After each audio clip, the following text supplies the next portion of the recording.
You're watching this video because you're a fan of comics, or you want to get into comics, or autoplay was going in the background and the algorithm did its thing.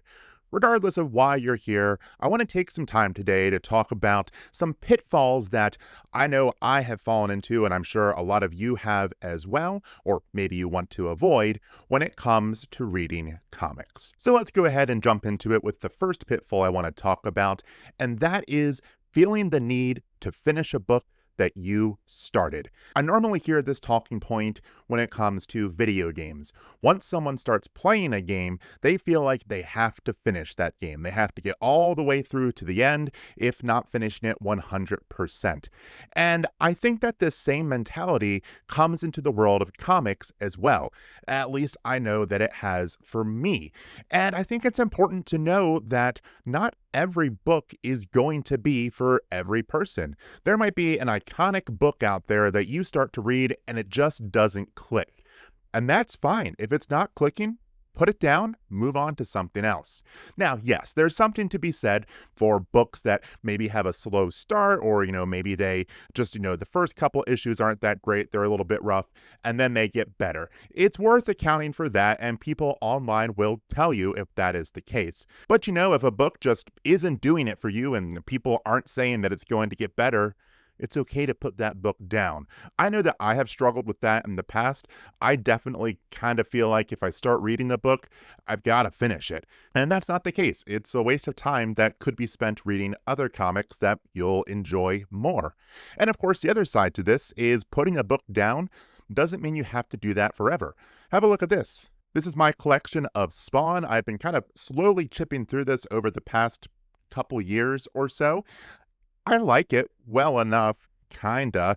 I definitely don't like it as some other people do. I know some people are massive fans of this series.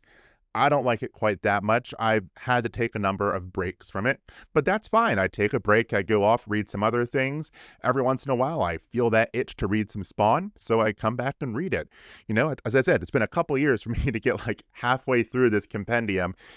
It's fine. I've enjoyed it that way. I don't feel like I'm wasting my time, and I haven't forced myself to read something that I'm not enjoying. The second pitfall I want to talk about is something that I admit I'm a little bit ashamed to say that I have fallen for this pitfall, and I don't know if other people do. Part of me hopes that other people do, so I'm not alone. The other part of me hopes that other people don't, because it's a great way to miss out on some great comics. In the past, I have had an aversion to older comics. Not necessarily because of the stories, but because of the art. And it's not even the art itself. You have to understand, the first few comics that I read when I got into this medium were modern comics. I got into this, 15 or so years ago, and I was reading comics that were, roughly from that era, maybe a little bit earlier than that. So I had this idea in my head of what comic books look like, what the art looks like in comic books. And then I would go back and look at some of the older iconic stories that people talk about, and I was sort of taken aback. The art wasn't as detailed, the colors weren't as varied, and I avoided titles from, earlier than a certain year for a while because the art just felt so simplistic to me. But then it kind of hit me that the reason the art in those older books wasn't as vivid or detailed as the art is today, a lot of it had to do with technology. We just didn't have the technology to make these high quality prints that we have today, at least on any kind of meaningful scale back in the day. So artists had to work with this constraint of limited printing technology. And once that hit me, I started to really appreciate what these artists were doing. And I really started to enjoy older comic art. And once I started to really get into it, I started to not even think about the constraint of printing technology and just started to love the art for the art itself. So as I said, I really hope that other people don't fall for this pitfall. I mean, I don't want to be alone. But all of this rambling is to say that I hope that people don't discount older books because of their art, because that art is fantastic in its own way. And there are some great stories from back then as well. And the final pitfall I want to bring up today, and I'm sure a lot of you have been through this, is taking your local comic shop for granted. Now, I'm pretty lucky. Where I live, there are a number of comic book shops reasonably close that I can get to pretty much whenever I want to. But there were two comic shops in particular close to me that I really enjoyed, especially one where I had my pool box and I knew the staff and I knew the owners. It was fantastic. And within, gosh, probably a span of 2 years, that comic shop, as well as the other one that I really enjoyed, they both closed down. And it's kind of an unfortunate reality where, number one, running a business is tough.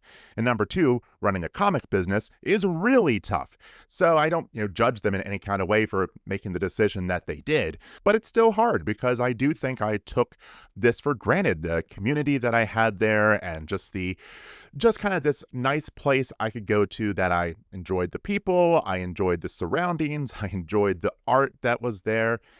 It's now gone. As I said, I'm lucky there are still other comic shops I can get to. They're all great in their own ways, but none of them quite had the magic as these couple comic shops that I really, really enjoyed going to. So for those of you who still have a comic shop that really connects with you, that you just absolutely love, don't take it for granted. Enjoy it, savor it. Hopefully it'll be around for a long, long, long, long, long time, but that's not a guarantee.